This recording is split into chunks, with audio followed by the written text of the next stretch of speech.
3 jours qu'ils sont ici, certains au bord de la crise de nerfs. Des manifestants très remontés qui réclament leur dû.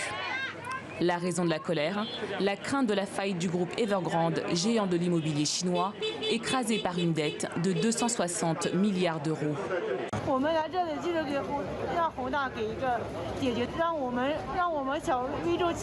À survivre. Nous avons à peine l'énergie pour continuer maintenant.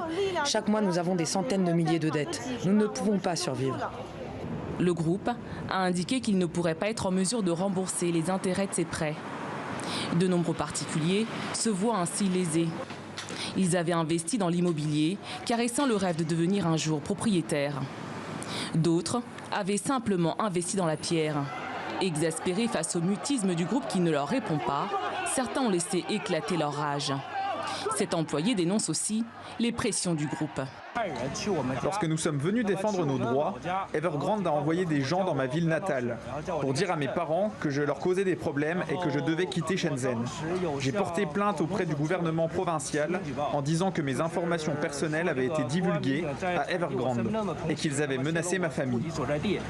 Pour l'heure, Evergrande poursuit ses négociations avec ses banques créancières. Il espère ainsi étaler ses remboursements.